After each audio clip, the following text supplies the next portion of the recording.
What's up YouTube, it's at&t here, and today I'll be talking about the new iPad 2 and the new line of MacBooks, Macbook Pros. So basically what I would like to be talking about is just my overall opinion and just the MacBook Pros, just to talk about them. Now, the iPad 2, which you can see here, thinner, lighter, faster, FaceTime, smart covers, 10-hour battery. I will tell you what I like about this and what I don't like about this. First of all, thinner, awesome. It's thinner than the iPhone 4 now, so that's crazy. Lighter, we knew that already. It was going to get skinnier. If it's thinner, then it's going to be lighter. Faster, I knew this was going to happen. This A5 chip was be put in this, which would also be put in the iPhone 5. FaceTime, definitely a given, since there's a front-facing camera and a back-facing camera. The FaceTime is going to be very important in the iPad, especially since they're trying to connect to the MacBook, the iPod Touch, the iPad, the iPhone, all together. And smart covers is a really cool idea. I like that idea. Kind of wish it went around the whole device itself, but it's only covering the front, which is cool. But I saw like designs of it, and it actually snaps onto the side so it won't fall off. So cool. So I'll show you a picture of that. This is a video. This is a quick video. I'll show you a little bit. See how it just snaps right back on there? That is cool. I like that a lot. The iPad 2 is really revolutionary. They always say it's revolutionary, it's always changing. But, you know, the iPad, it just makes me speechless sometimes that a device can change from 6 months to a year so much. And just everything coming to it, it's going to be crazy. Let's read a little bit of features that the iPad 2 has. So yeah, it's thinner, lighter, and full of great ideas, they say. The only thing that I was a little upset and left me hanging, they should have put a Retina display on this. It might have been a little more expensive to make, but I mean, come on, Apple's a leading company, especially tablets and phones.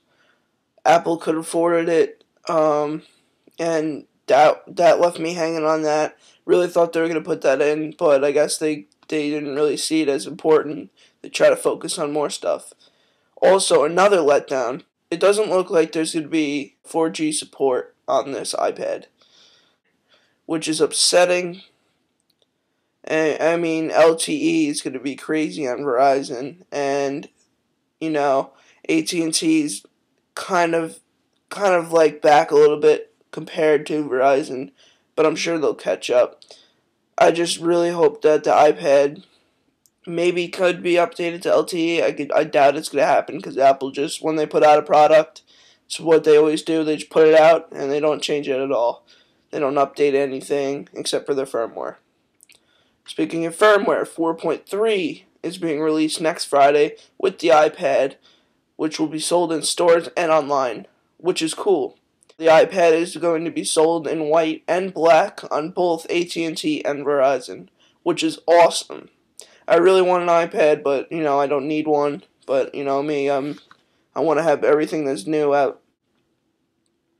This iPad is just going to be nuts. 10 hours of battery life, that was a given. I mean, that gets more than the MacBook Pros. That's sick. 9 times faster than the previous model. A5 chip. FaceTime's featured.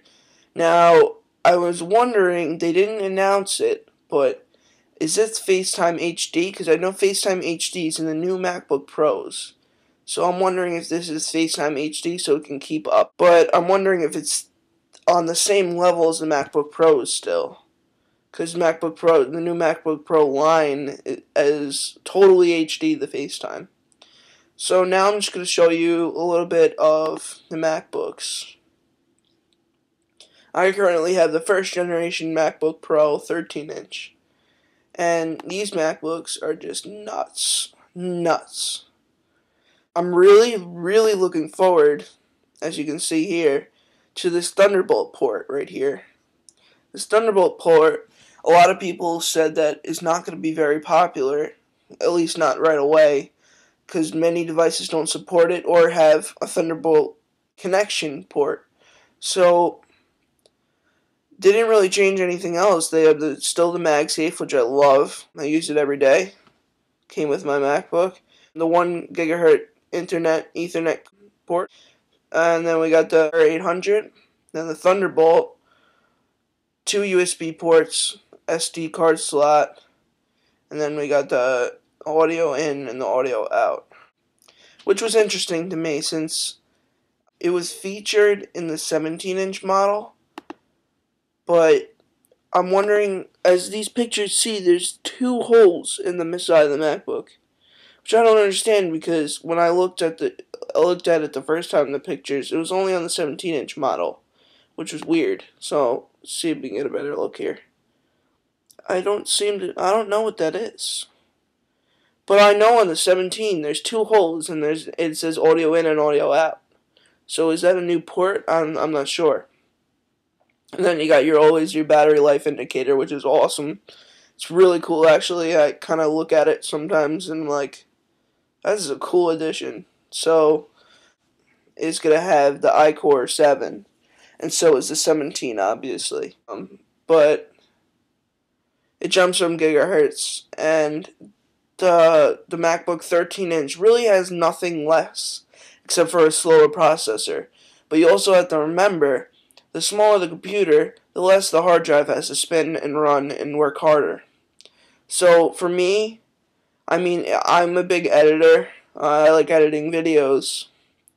I probably could have got the 15-inch, but I got the 13-inch because I was just blessed to have the 13-inch because this computer's amazing. But if you guys are really looking forward to spending a little bit more and getting these side speakers, which is awesome, instead of the 13-inch where the speakers are hidden, I would totally go for the 15-inch MacBook Pro. This computer is going to be very popular, and I'm really excited for it. So back to the Thunderbolt port. Now, I am really focusing on this Thunderbolt port is because flat out is amazing.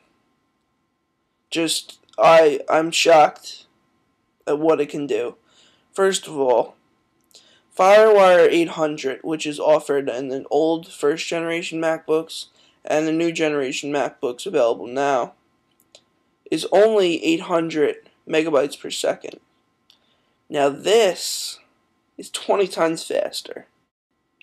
Like, I don't want to sound like an Apple fanboy, but the Thunderbolt gets now USB 3.0, which is just came out maybe a couple months ago, only gets 5 compared to this. That's half. The Express card, which is another feature that you can buy, is 2.5. And then FireWire and USB 2.0 look like nothing compared to this thing. Nothing. 10 gigabytes per second.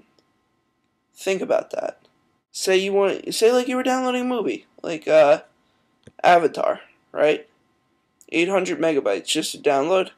It takes a little while to download, right? About a half an hour or so. You can put this on your external hard drive, 10 gigabytes per second. 10! That's nuts. I'm so excited for this. And also remember, you're not losing any HD quality here. This is all supported. And plus, in this Thunderbolt port, which is offered right here in the new MacBook Pro, it's like a display port, HDMI, DVI, and VGA display all in one port. So this new wire that they're featuring right here is going to be offered by Apple soon enough.